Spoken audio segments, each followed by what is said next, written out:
Rebienvenue sur ma chaîne, cher auditeur. Aujourd'hui, nous parlerons de la proche-aidance.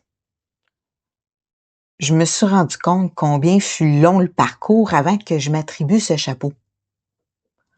J'imagine que les valeurs importantes de prendre soin et de famille ont ajouté dans la balance, puisque j'étais déjà auprès de ces êtres chers avant que la situation change. Je me rends compte que ça a fort probablement contribué à ma difficulté à tracer la ligne lorsque les tâches étaient inhérentes à la nouvelle condition. Tellement de questions se bousculaient dans ma tête sans que je sois en mesure d'y répondre. C'est quoi être proche aidant? À partir de quelle situation je suis considérée comme telle? Quels sont les facteurs qui comptent? Est-ce qu'il y a différents degrés d'engagement dans la proche aidance? C'est quoi le niveau d'implication?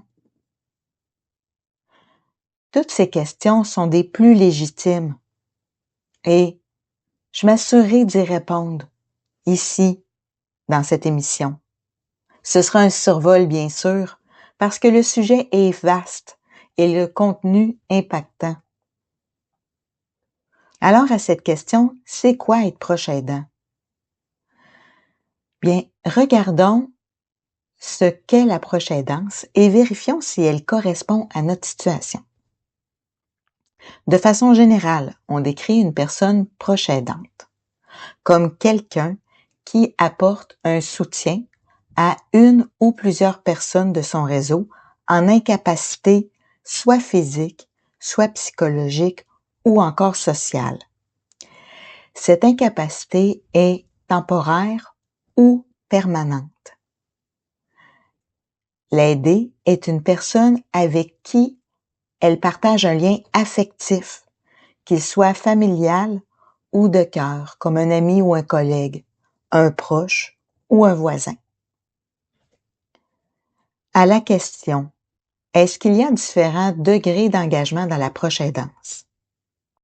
Eh bien, l'aide délivrée peut être en continu ou encore occasionnelle. Il peut être à court ou à long terme. La proche aidance est utilisée dans la situation où la personne aidée est encore apte aux activités de la vie, mais qu'elle éprouve des difficultés à les réaliser. La proche aidance doit être offerte de façon libre et éclairée. Elle n'est pas un service professionnel. On va parler de contribuer au rétablissement, au maintien ou à l'amélioration de la qualité de vie de la personne qui habite à domicile ou dans un autre lieu de vie. Il peut être également du soutien moral. Appeler régulièrement la personne, l'accompagner dans les rendez-vous, stimuler la personne si elle éprouve des difficultés de langage, de mobilité ou de mémoire.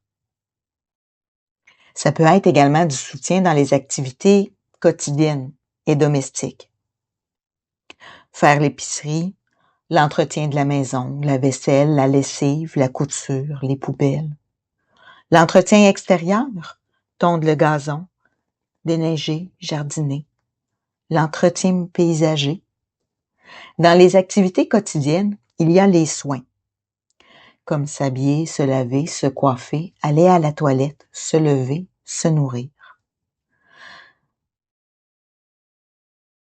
Il y a également du soutien dans les soins, comme la prise des médicaments, les traitements, le changement de pansement.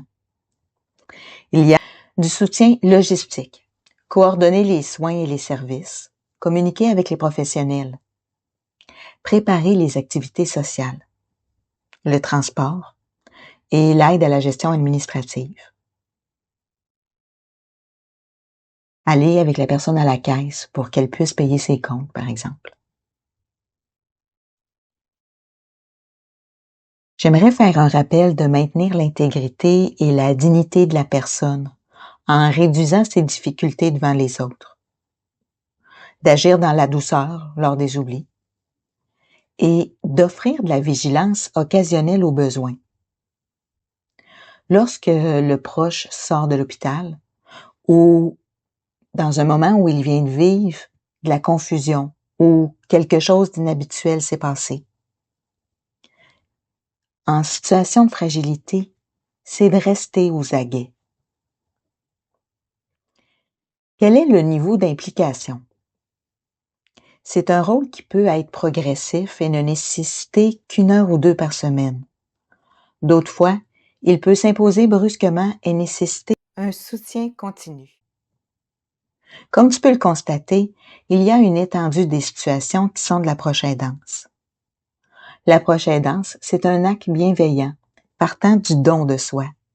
Il n'est pas rémunéré car il n'est pas un travail. Cependant, ce rôle enrichit l'existence en expérience.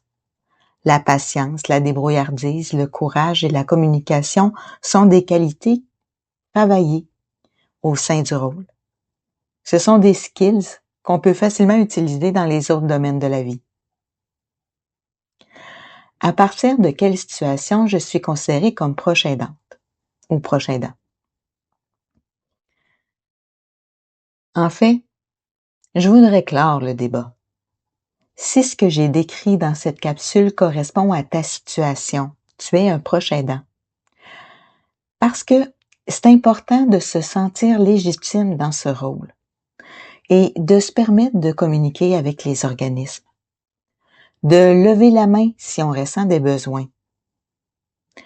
Ce podcast vise à informer sur la portion de premier niveau.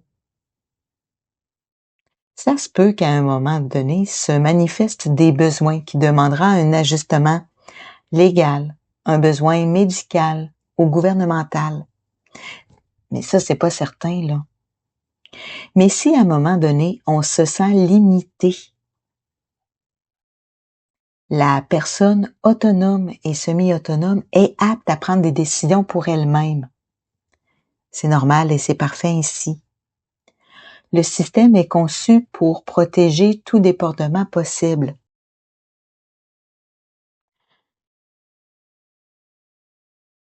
En tant que proche aidant, il est possible que tu te retrouves en situation nouvelle et inconnue jusque-là. C'est pourquoi dans la prochaine émission, je parlerai de l'approche errance.